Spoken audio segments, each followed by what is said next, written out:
Halo, selamat malam. Kembali lagi bersama acara Night Show with Martinesia. Kenapa nama saya dipanggil Martinesia? Ya karena itu biar nama bukan saja ya, jadi dipanggilnya Martinesia. Oke, enaknya malam gini kita ngomongin yang santai-santai saja, yang relax saja, tidak perlu yang serius ya, karena sudah seharian berita-berita sangat serius sekali ya. Nah, cocoknya untuk malam ini kita ada berita nih dari Google ya. Jadi kemarin tuh minggu hari Senin sempet tren, itu ada sebuah daerah di Bali namanya Subak. Nah, daerah Subak ini merupakan daerah yang terdapat persawahan ya. Subak Jatiluhur kalau nggak salah tidak namanya. Jadi itu daerah persawahan yang sangat hijau sekali, sangat green ya, banyak tanaman padi yang ditanam secara terasering. Jadi kalau ditanam secara terasering itu secara anak tangga gitu ya, satu persatu. Jadi mulai dari atas sampai bawah. Jadi kelihatannya sungguh sangat indah sekali. Bahkan katanya Presiden Barack Obama waktu itu hiking di daerah situ. Dan daerah ini juga masuk tren di Google Doodle ya. Jadi kalau ada Google itu biasanya yang merayakan sesuatu, dia akan ditampilkan di halaman utama pencarian. Karena Subak Jatiluhur ini menjadi daftar warisan dunia atau UNESCO. Jadi pengen kesana ya, karena kelihatannya bagus sekali tuh Subak Jatiluhur. Oke. Nah, berita yang kedua ini datang gak jauh-jauh dari benua Asia juga ya. Mungkin lebih tepatnya dekat Rusia, Kazakhstan ya. Jadi di Kazakhstan itu ada seorang pria yang bahkan menikahi boneka seksnya. Jadi sex doll ini ya. Jadi kalau di luar negeri sex doll itu merupakan hal yang biasa gitu diperjualbelikan. Terlebih dengan teknologi yang sekarang, sex doll ini bahkan menyerupai robot katanya. Karena dia bisa berbicara, juga bisa melakukan kegiatan yang diinginkan oleh fungsinya ya. Ya kalian tahu apalah ya kegunaannya. Jadi si pria Yuri ini, namanya Yuri kalau nggak salah, dia itu ingin menikahi boneka robot seksnya gitu di Kazakhstan. Hal ini tentu mengecengangkan dunia ya, karena kok bisa gitu manusia menikahi seorang robot atau sex doll. Emang kayak nggak ada wanita lain aja gitu ya? Emang nggak ada wanita yang real lah gitu? Kenapa harus menikahi seks robot? Tapi kalau dipikir-pikir, teknologi robot ke depannya memang akan semakin maju.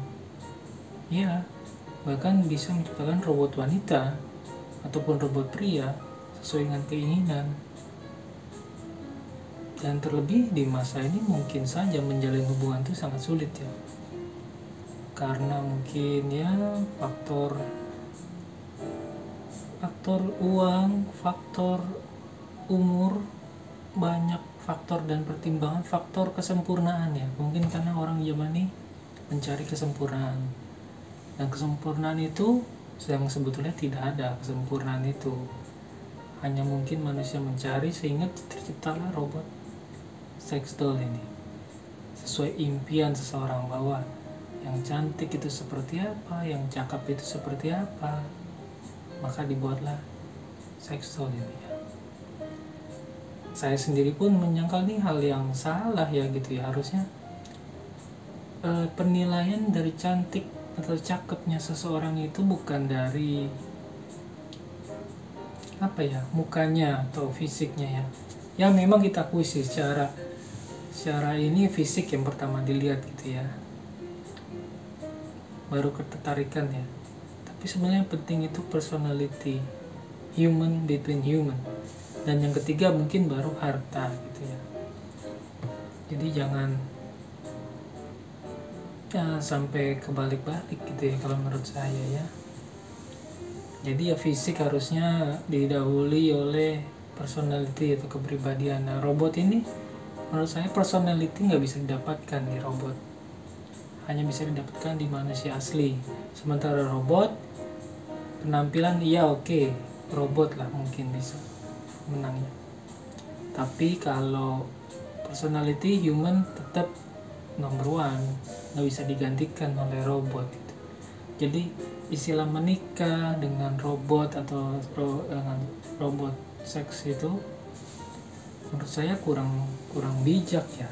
Itu harusnya ya tau lah, masih banyak ikan di laut, kenapa kita tidak memancingnya, itu ya.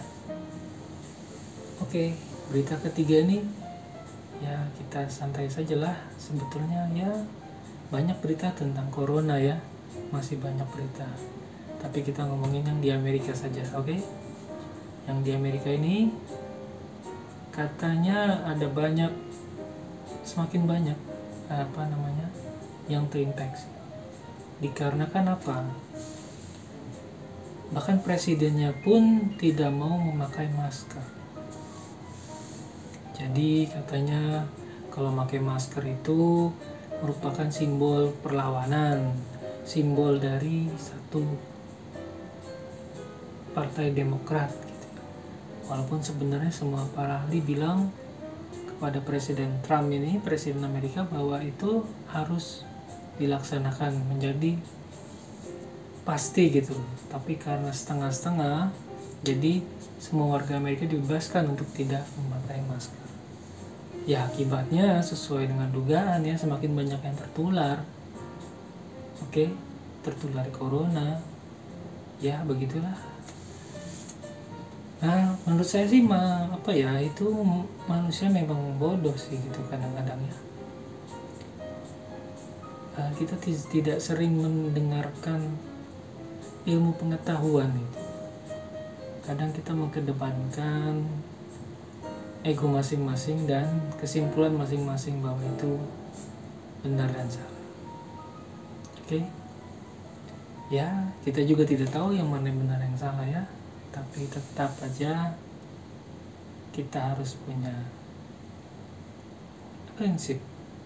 Oke? Nah, berita selanjutnya enak ngomongin apa lagi ya? Oh iya, kemarin tuh ada bola ya. Bola kayaknya Liverpool deh. Oh ya, Liverpool menang katanya setelah 30 tahun. Akhirnya Liverpool baru menang Liga Inggris. Liverpool itu waktu zaman saya kecil itu saya ingatnya Steven Gerrard, right? Steven Gerrard itu menurut saya back terbaik pada saat itu ya. Mungkin tahun 2000-an atau tahun 90-an, saya nggak ingat. Itu Liverpool yang lambangnya kalau nggak salah itu meriam kan ya, Liverpool ya. Banyak penggemar ini akhirnya merayakan kegembiraan ini di semua tempat, bahkan di Indonesia juga, karena penantian 30 tahun tidak pernah menang Liga Inggris. Akhirnya kali ini menang dia. Selamat ya untuk Liverpool, akhirnya bisa menang juga. Ya istilahnya janganlah mudah menyerah, tetaplah berusaha ya, karena suatu saat nanti pasti akan menang ya, walaupun lama sekali ya, 30 tahun ya. Harusnya sih nggak selama itu, harusnya bisa lebih cepat. Oke? Tapi saya sebenarnya dukungnya MU sih tapi MU udah sering menang ya. Karena dulu saya penggemar Beckham, jadi saya pilih MU.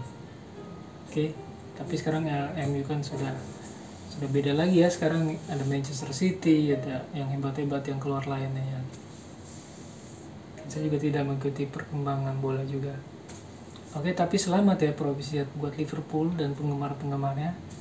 Akhirnya bisa menang juga ya. Bahkan mereka semua pada pasang status ya, di WhatsApp dan di Instagram. Oke, saya kira cukup itu night show kita pada malam ini. Jangan lupa untuk like, subscribe, dan komen di bawah ini. Ya, mungkin jika ada topik dari penonton, silakan bisa disampaikan di komennya. Nanti kita akan bahas di night show berikutnya. Oke, pamit. Nama saya Martin Dotesha. Sampai jumpa. See you. Bye-bye.